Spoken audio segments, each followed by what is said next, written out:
Bonjour et bienvenue à tous dans ce flash économique sur Médien TV.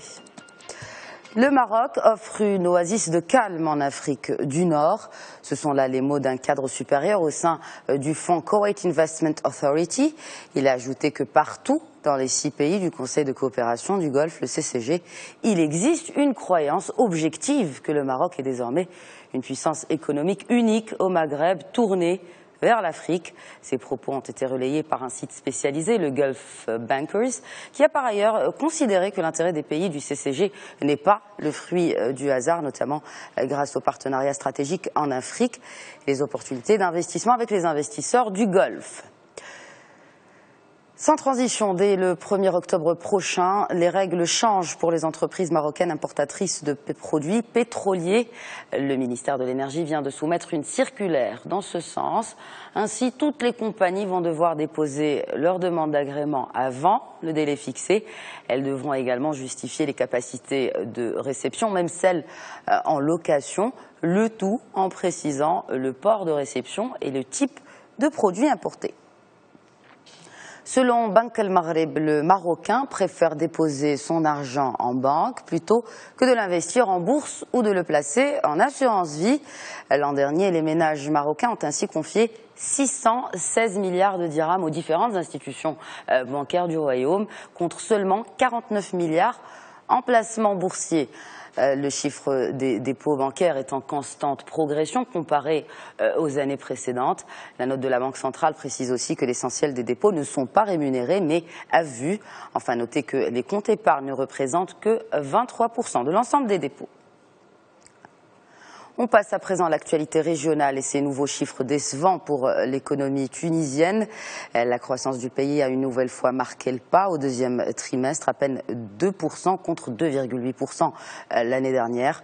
La Banque centrale tunisienne explique ce ralentissement par un affaissement de l'industrie, notamment manufacturière.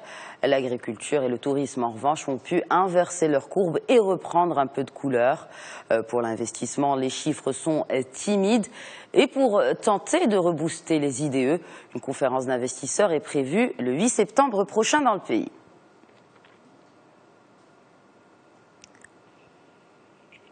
Direction le Nigeria où un gros contrat dans le secteur de l'énergie vient d'être scellé. Il concerne une centrale électrique dans l'état de Bayelsa connu pour ses grandes réserves pétrolières. Le Brésilien Benco Energy a signé un accord de coopération de près d'1 milliard de dollars avec le gouvernement nigérian. La centrale électrique de 700 MW devra fonctionner au gaz et à la vapeur et non pas à l'or noir.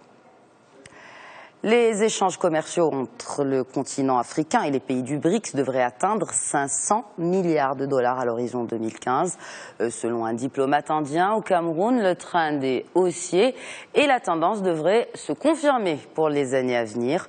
Les échanges Afrique-BRICS ont doublé entre 2007 et 2012 et le diplomate prédit également une augmentation dans le sillage de l'entrée en activité imminente d'institutions financières des BRICS en Afrique. Pour mémoire, le but derrière ce projet est de substituer l'apport de la Banque mondiale dans le continent par la Banque de développement et le fonds des BRICS.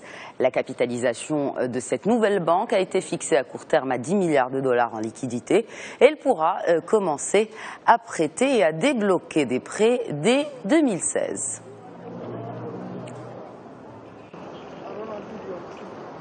Investir dans l'Union économique et monétaire ouest-africaine, c'est le thème d'une conférence internationale des investisseurs à Dubaï le 9 septembre prochain. L'événement est à l'initiative de la Banque ouest-africaine de développement et du Conseil régional de l'épargne publique et des marchés financiers.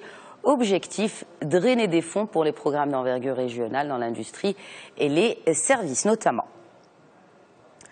Et la visite du prince héritier saoudien en France se solde par un gros contrat pour des armes au Liban, 3 milliards de dollars.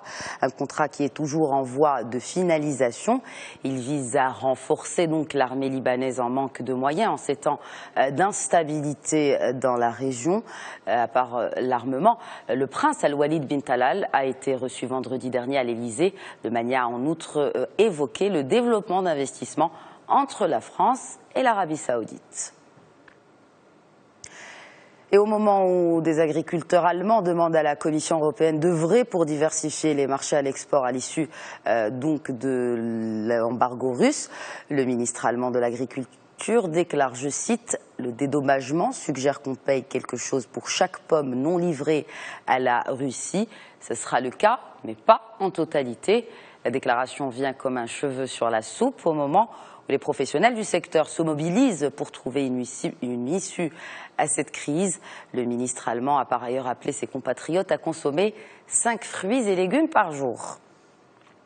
Et à part les fruits et légumes, il y a le gaz. Et le président Poutine semble décidé à se tourner vers la Chine.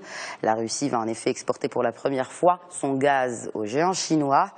La construction du gazoduc a été lancée officiellement. Un projet qualifié par le président russe comme le plus grand projet de construction au monde. Baptisé pour le coup Force de Sibérie, ce gazoduc s'étendra sur 4000 km pour une capacité prévue de 60 milliards de mètres cubes. Sa construction devrait coûter 55 milliards de dollars. Le premier tronçon en Chine est prévu pour l'année prochaine. Et justement en Chine, pour la 10e année de suite, le géant pétrolier public Sinopec décroche la tête du top 500 des entreprises chinoises en 2014. Le groupe Sinopec affiche des recettes à faire rougir la plus performante des firmes, 500 milliards de dollars rien que pour le premier semestre de cette année.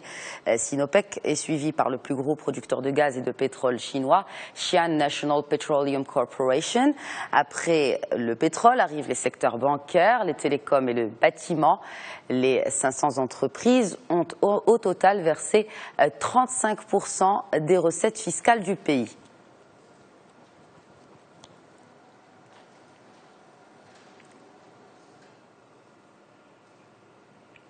Et on termine avec cette plainte pour le moins inédite.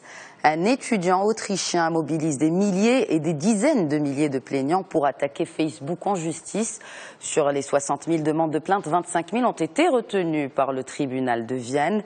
Max Schrems est un étudiant de 26 ans. Il dépose plainte contre le réseau social pour différents motifs, dont l'utilisation de données personnelles à des fins commerciales ou encore pour espionnage.